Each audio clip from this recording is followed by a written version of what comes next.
And we want to welcome you to the one thing I want to tell you is this, where you have two ordinary girls talking about not so ordinary shit. I am Ashley. I'm Tiffany. And we two ordinary girls talking about shit. So the first thing I want to say is this. You might as well cue the Drake music in my feelings, bitch, because I have been in my motherfucking feelings. Why, girl? Why? That bald-headed ass cop. Listen. If y'all don't know already, I know a lot of you have joined this podcast from my TikTok, and we want to welcome you. This is a sisterhood and a safe place. Yes. And you keep them bitch ass niggas out of it. And we don't judge. We do not. Sometimes. This is a safe space. So, y'all, I've been going through it, y'all. I have been dealing with this guy who we gonna name Mr. Officer. And Tiffany knows he's been inconsistent since day one. Okay? Day fucking one. And I've just been in my feelings, and I just really been trying to like soul search and get this shit like together, because I really be feeling like this my nigga and this my person. But he just be. Do you want to go into detail about how, kind of fill the crowd in about how you met, how you guys met? Give a little history, a little dialogue about. You know. So we met on a dating app. Wait, sidebar, because we need to get into that. That would be a great topic too, about the dating how app. You're dating oh God. Because we are both millennials. We are both millennials, and dating apps is just not our fucking thing. No. But I decided to try it because I'm new to the dating world. I was in a 10-year domestic fluctuationship, is what I like to call it, with this man who I ended up being related to the same child as me. And I'm just new to the dating world, and I don't get out much. And I was just like, my cousin suggested it, so I did it. I did it. And worst day of my motherfucking life. I mean, it hasn't all been bad. It wasn't that bad. It started out well with you guys. It started out good with you and Mr. Officer. I had really high hopes for you guys' relationship. It has been very rocky. However, it started out pretty good. Bitch, that nigga been inconsistent than a motherfucker. Okay? You giving him a little bit too much credit. I did. I gave him a little credit. Because listen. Okay, let me ask you this. Would you take anything back? As far as the experience. Not even that though. You know what? You stupid. No, I'm not gonna lie, y'all. Okay, real shit. Let me say this. We're gonna get into some real important topics, but I just this gotta be episode 1, because I've really been in my fucking feelings about this nigga. Get it off your chest. Been doing some soul searching. Get it off your chest. Okay, so what I'm gonna say is this. I love that nigga. But he's not good for me. You know, I feel like too much of anything is not good for you. And I feel like it's his inconsistencies. I feel like me pouring my heart out. I just feel like it's not healthy for me. I'm not getting anything out of it. Even if it was a situation where we were just sleeping together and it was understood. But the fact of the matter is there's a gray area. Yeah. There's constantly been gray areas. You know, I feel like you and I have been going through this journey with me trying to heal from this. And you said some real ass shit the other day. What I say? Like, let's see what that girl said. She had said that you had said, Ashley, with you coming out of a relationship that was traumatic, I don't think that you're ready to deal with something, and you haven't really in so many words, you haven't really shared the layers of that trauma, and to get into this situation, which is a different type of trauma, but it's different experience, sure. and it's like you're not ready, for that, right? You shouldn't. I don't want that for you, right? You don't deserve that, right? And it's been tough, y'all. It's been a year, and I just feel like at the end of the day, a man knows what he wants out the gate. You're an example of that currently in your present relationship, which we'll get to that. But y'all, like, we just gotta I just be wanting to talk about my feelings, and I just feel like truthfully, honestly, if I'm being raw, I love him. Yeah. Okay, I love him, and that's okay. That's okay. I mean, we tend to gravitate towards things that hurt us. Yeah, we do. Realistically, when we've been through trauma, when we've been through, shit that we shouldn't go through, we tend to think about it. We tend to accept less. It's accepted. And that's really what it is. So I'm going to tell y'all what I have been doing to get myself up out of this rut. Okay. Because I'm going back and forth. I've cut him off. I've reached out. I've had too many drinks and I've contacted him. And the type of guy that he is, it's like he likes the cat and mouse. And if he has to be in control. And if he gets to a place where he's not in control, it brings out an insecurity within him, is what I've noticed. And I feel like in this case, I have to take my power back. I have to.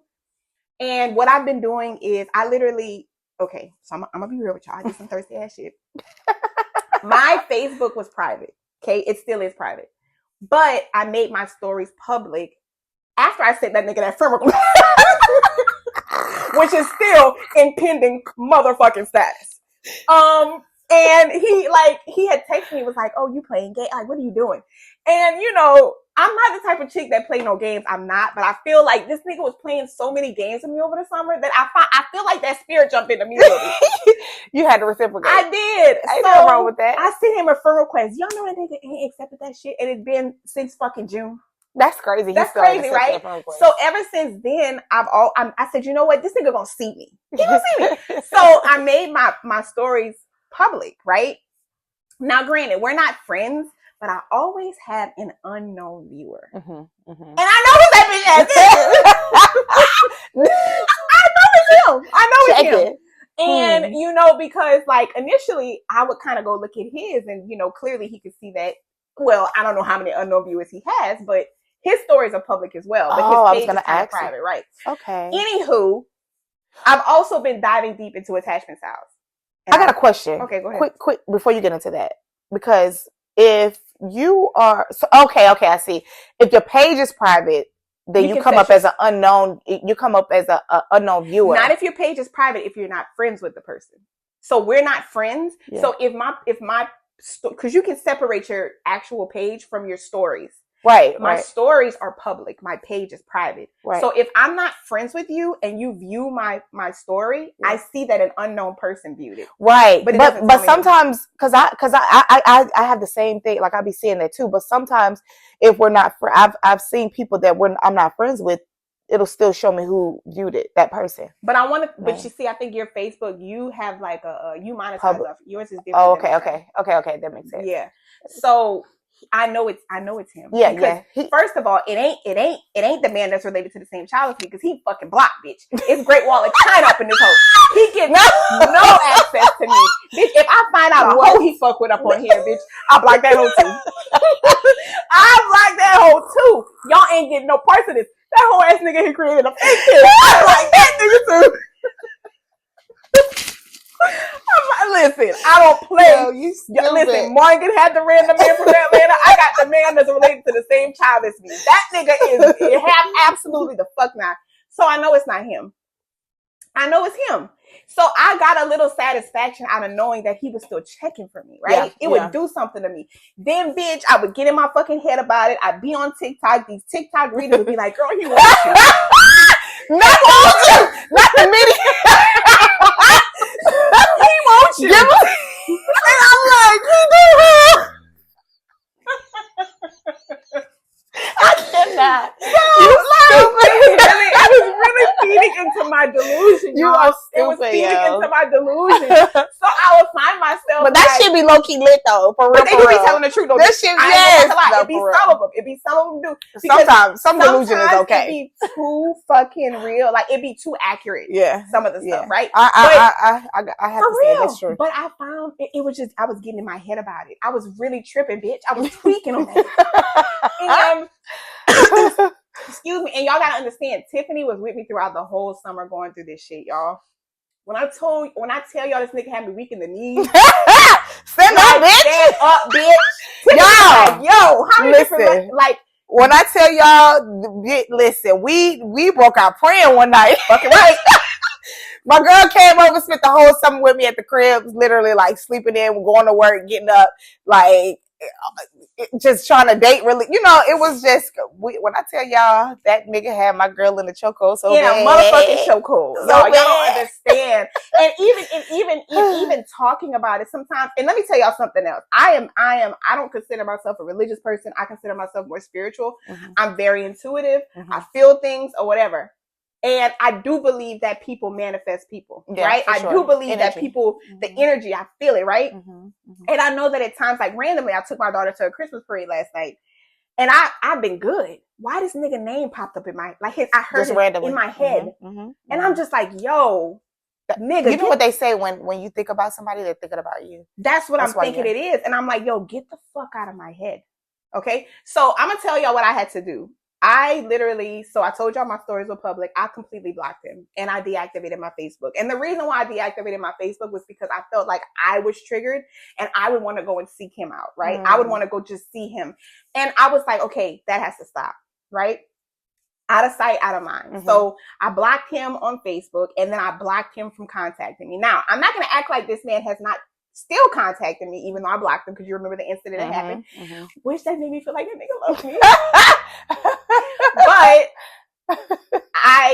this nigga I sent you something on TikTok yesterday. You probably didn't see it, but it was these Asian boys that were singing, that were doing the voice to that Boyz II Men song. I'ma swallow my pride, like the begging. It's a challenge now on TikTok, right? I did not see it, girl. I said that cop nigga better come. Oh, I did. Okay, no, I saw your comment, but I didn't see the video. Listen, the only way I am willing to entertain anything from him, he has to fight for me. And at this point, he has given me no fight. Yeah. So that means I'm fighting alone. And you know what happens whenever you pull on a rope for too long? You look at your hands and they're bloody. Okay? And I can't do that. So I really have been doing the soul searching. I've been doing the inner work. I have been journaling. I have been trying to figure out if it's something within me that why do I want a man that's emotionally unavailable? So I've really, really I've cried. I've been praying. Like I really have been shedding, I'm not going to necessarily say my old self, but I have been shedding that version of me that is yearning for someone who is clearly unavailable to me. And I just feel like, and I made a TikTok about this. I feel like after I have done all of this heavy lifting by myself, you think I'm about to just let you spin the block after I done had to do all of this work on my own? And you won't even be accountable for the shit you do? See, I think that's a part of your healing, right? Yeah. It's going to take time, right? And I feel like over the course of the year that you guys were going back and forth and, the stress that he's literally have put either, I feel like when he would pull one of his acts and then come back, it would be you having to literally like start your process all over. I literally seen you go like start this process over and over and over. She did, y'all. She did. That girl stood up in that kitchen and said, "Girl, how many times is this gonna make you cry?" No, bitch, because you came to my house I was mad, girl. When you came to my house that last time crying, bitch, that shit had me pissed. Let me I was tell ready to y'all, pull up on that nigga. And you know what? We gonna speak this into existence because this podcast is gonna reach over 1 million listeners. That's right. We are. And I'm gonna tell you something, Mr. Officer. When you hear this. Yo bitch ass! Yo bitch ass! Go ahead and be this! I wanted to scrub the ground now. Baby, girl, listen. when I came to your house, after that nigga pulled that shit talk about I just showed up over there. Oh, baby, we got a lot to unpack. When it comes to Mr. Officer, we got so much to unpack, y'all. But like, y'all, I still love that nigga. That nigga sent my baby over there crying. That shit had me mad as fuck. Oh, I was in that motherfucking hole crying. You know what I mean? I'm like, why this nigga be? And y'all wanna know the kicker? He's 10 years younger than me. But you think that's not honestly, that's more common than people think. Because it really is. Like, I don't think that's really an issue. I don't think it's an issue, but I find that it's an issue when I get to places where I need him to meet me where I'm at intellectually, emotionally, and he doesn't. But I don't think that he's not a dumb man. No. Like, I hear how you've talked about him and, how you guys connected and how you admire the fact that he's a great dad and how he interacts with his family. Amazing in his career. Listen, excuse me, Mom, if you're listening, cover your close your ears. Close your ears, Miss Jocelyn. I'm karate too. That makes my pussy tight. No, that is a turn on. No, that is a turn on. Like, yes. And listen, I've told y'all on my TikTok, if you ain't got no kids, don't date a nigga with no kids. And that was my standard. You hear me? That's another great topic too. We're gonna talk about that shit. But he had to, I don't know. And I fucked around and I fell in love with a nigga that had kids. And that is emotionally unavailable. And you know what? If you could tell me one thing that one piece of advice out of this healing journey that you're going through, what would you say when it comes to just my healing journey, Mr. Officer, just the whole thing? Stand on business about yourself. Stand on business about yourself. Very good. I think that people learn how to treat you based on how you treat yourself. And if you don't stand on business about you, bitch, nobody will. That's a fact. And I think this look at my friend growing up. Oh, I love that. I love that. And I think that nigga is like, oh, she ain't serious. She's come back around this many times. She's not serious. So give us a few weeks. I'll be able to text her. But this time is different. And I think this time he notices my absence because I'm doing something completely different. I poured my heart out to this nigga, which after we get off of this podcast, I'm going to let you hear it because I still have the message. You were supposed to let me hear it. I'm going to let you hear it. I poured my heart out to him. And I definitely told him that it was heartbreaking, that this has to go the way that it does. And the fact that I have the ability to love and you don't want to receive it. You know, and it's a slap in the face. It is, and and let me say this: we are super, super, super attracted to each other. We have an amazing sexual chemistry. Like, let's just put that out there, right? But it's so, the chemistry is so high between us that we get lost in it when we're together. You know, but it has to be more than that because and you know, I had a hard time, and he was like, friend, it's okay if you love him. Yeah. You remember, because I would say, I think I love him. Yeah. Like, I think. Yeah. And you like, girl, you know that nigga. Just let it out. So bitch. Here on The One Thing I Want to Tell You Is podcast, the one thing I want to tell you is this. I do love that cop nigga. But fuck him. Is this you confessing your love? I do love him. But at the same time, again, that's just not what's good for me in this phase of my life. And I can I'm okay with that. Do you think that in the midst of you guys, what you call it? Fluctuationship. Do you think that you put too much into it and got caught up into wanting a relationship? Was it something that he told you? Because I do remember when you guys first started dealing with each other and you said that, you know, first off, you said that you guys matched on the dating app as a friend, right? Yes. And then I remember you were like, you know, he's out of a relationship. I think you said y'all had a conversation. Am I talking about? No. You're getting it right. It had been 2 years since his last relationship. Okay. And then you said, I remember I was in your bedroom on the bed. We were laying on the bed. We had our sleepover.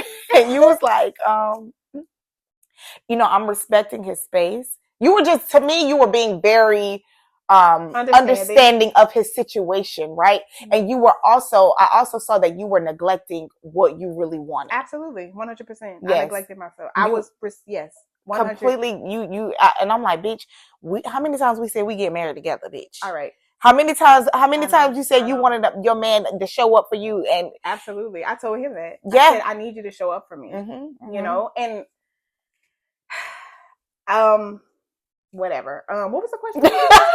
Okay, wait. Okay, yeah. We were going somewhere with that. I was asking. Well, okay, so you already answered that about you saying you would just stand on business about yourself. Absolutely. I am proud of you because you have. Thank you. It's been a week. And it's been tough, but I mean it this time. Yeah. And I can tell. I like that. Like I feel like I don't even think his issues are with me per se. I just think that I think it's an insecurity within him because I was just talking to one of my best friends about it before you got here. I think that he sees me as a woman who is put together, right? She pays all her own bills. She's a single mom. She don't really need for shit. What can I add to her life? And I think that a lot of the times you have men who think that they get in their own heads about what they can do for this woman, right? He might feel like, okay, she is way out of her league, right? So let me go ahead and deal with what is comfortable with me, you know, because at the end of the day, I ain't gonna lie, I challenged that nigga. Like, bro, no, you're not gonna. I pointed this shit out, and he would run the fuck away now. Yeah, no, but the fact that you were able to articulate how you really felt whenever something was going on, and whenever he made you feel some type of way, you literally let him know that. And I used to be like, girl, no, don't say that. But then I'm like, you know, you're right. You should say it. You should tell his ass that. Because even if he don't get it now, eventually, right? As life goes on and maybe he began to get in relationships and he's like wanting to settle down with the woman and whatever the case may be, eventually he's going to, because it's easy to say that he don't understand a lot of shit, you know? However, you schooling a nigga, telling him how you feel and really articulating how you feel and how he made you feel, he's not gonna have a choice but to think about, damn, you know what? When somebody bring it up to him, when he do it to somebody else that he probably really like trying to fuck with and get serious with, and they say the same thing to him, he's gonna be like, damn, somebody said that. Right. Said that. Absolutely. I just feel like I agree. I think I put that nigga on game about a lot. And I'm okay with that. It just is what it is, you know? And I'm not gonna stay stuck in this. I know I'm an amazing girl, and you know, when I was with my we went to a Christmas parade last night, and I was with my daughters, and they were just like, they're a married couple, and they were like, the husband was like, you deserve better, and the wife, who I'm, you know, close with as well, she was just like, I know you like him, I feel it, I can tell, you know. She was like, we talked about this already, I know you like him. She was like, but if that man wanted to, he would come after you. And she was just like, he's just not doing it. And she said, very true. She was like, give that Mexican dude a chance. That's what you should have been doing. I know. As a matter of fact, that's what you need to do when we get out this line. I am. You need to hit him up. I'm gonna need you to do that. So to conclude, Mr. Officer, because I know your ass gonna hit it. Next time we're gonna have a hotline where you can call in, and we need you to call in on that 1-800 line and apologize. You bald-headed, beef-headed, because we had it up for your ass. I love that nigga though. So shut up. Don't talk about it like that. But you know, we just listen. We gonna come. We gonna do this podcast. Listen, again, it's a safe place for all of us. This is a feel good space. We're gonna talk about some heavy shit. We're gonna do some heavy lifting. We're gonna do the work. And we're gonna also incorporate people who were also affected by the heavy lifting that we have to do. I'm gonna talk about, you know, my previous relationship. Tiffany's gonna talk about her experiences. And because our experiences are completely different. And y'all gotta understand something. Tiffany and I have not known each other all our lives. Me and Tiffany met, how long has it been? 2 years now. Has it been? No, it's gotta be longer than 2 years. It's 2 years. It's been 2 years? I've been here. Next year will be 4 years for me here. 4 years? We met after you got here we were here for 2 years? Okay, well, let me just say this. Tiffany is my hairstylist, by the way. Bomb ass, fire ass fucking hairstylist. You hear me? And God brings people into your lives for a reason. Okay? And I found Tiffany on Stylesy. Picked her randomly. She was in the area, went, got my hair done, didn't fucking know her from a hole in the wall. And we've been stuck together like glue ever since. Which is crazy because I've been doing hair all of my life and I have never made a friend. I'm not saying I haven't made friends. I've made friends. However, I've never made a best friend. Like somebody that we like this.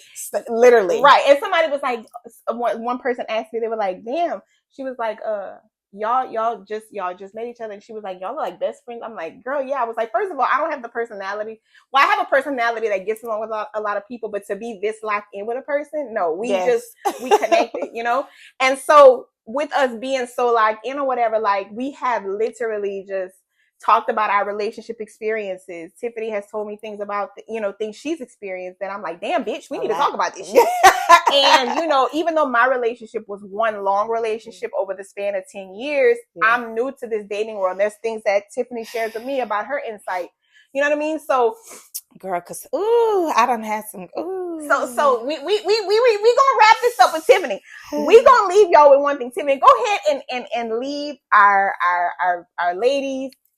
Men, if you so choose to listen as well, let's leave them with something, right? So the one thing you want to tell our viewers is what? Our listeners. We coming to TV screens soon, but shut the fuck up. You know what I'm saying? That's a good one. Something that I will leave you guys. You want me to go first, bitch? Yes. Okay. The thing I want to tell you is this: don't play about you, because if you play about you, that nigga will too. That's facts. That's a Fendi. Got it? That's a Fendi fact. I like that. You like that? So we should. I'll pick up on. Yeah. Okay. I'll conclude one next week. Okay. I need a good one. Okay. So again, that concludes our very first episode of the one thing I want to tell you is this. Come back with us as we will be dropping episodes hopefully once a week. Yes. And as you guys tune in, you will get to know more about our lives, and hopefully we can help make your lives easier. Hey. See you guys next time. From what's that? Wait, we gotta clip that out.